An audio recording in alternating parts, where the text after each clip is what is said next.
La yasrifu su'a illallah.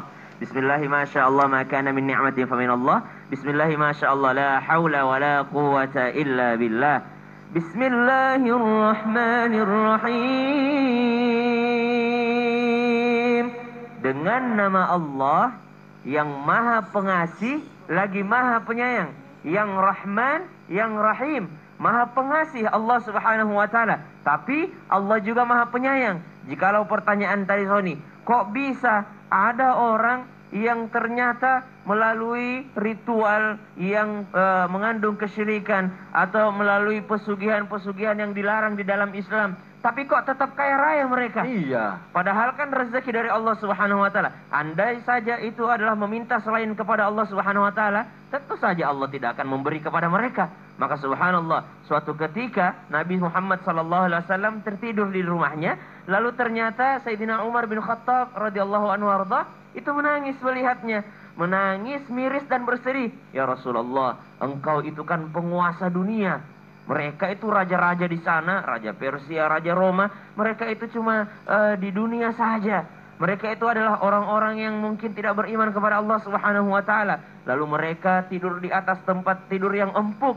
Engkau ini adalah orang yang dimuliakan Allah Subhanahu wa taala, bahkan engkau adalah orang paling mulia. Kenapa engkau malah tidurnya tidak nyaman seperti itu? Malah justru kasurnya tidak empuk seperti itu. Engkau hanya tidur di atas pelapa kurma. Ya Rasulullah, kenapa demikian? Maka Nabi SAW menjawab, Allah menyegerakan nikmat kepada orang-orang kafir tadi. Akan tetapi Allah juga menyimpankan nikmat yang lebih besar kepada orang yang beriman di akhirat kelak. Namun ternyata subhanallah, makanya ada istilah mengatakan dunia ini surganya orang kafir dan neraka bagi orang beriman. Bukan berarti orang beriman tersiksa terus, tidak. Kalaupun dia mendapatkan nikmat, itu dibandingkan kenikmatannya di surga nanti, itu hanya sebanding dengan neraka. Subhanallah, saking nikmatnya nanti yang didapatkan oleh orang beriman. Nah sekarang pertanyaannya, kenapa kok ada orang yang minta selain Allah, tapi diberi kekayaan oleh Allah Subhanahu wa taala? Itulah makna di mana kenapa kita sering mengulang-ulang Bismillahirrahmanirrahim. Di mana Allah Subhanahu wa taala menyebutkan sifatnya yakni Ar-Rahman. Apa itu Ar-Rahman? Allah memberikan kepada semuanya. Ya, sudah menjadi sunnah kauniyahnya Allah Subhanahu wa taala, ketetapannya bagi mereka yang belajar menjadi orang cerdas, bagi mereka yang berusaha lebih keras, bagi mereka yang punya strategi bisnis, walaupun sholat enggak sholat, pasti ada sunnah kauniyahnya, mereka bisa berhasil.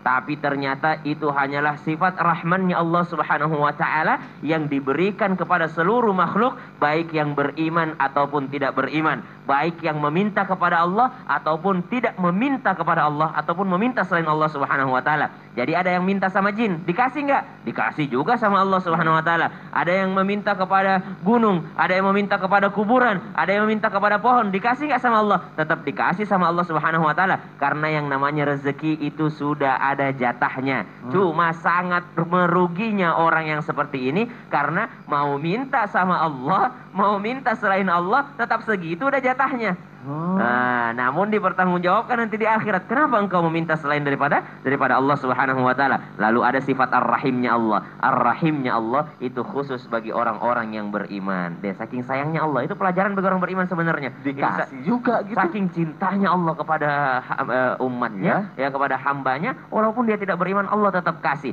Namun di dunia saja. Oh, pertanggungjawabannya nanti beda lagi. Beda lagi ya. Oke deh, makasih Ustaz Syam ya. Mudah-mudahan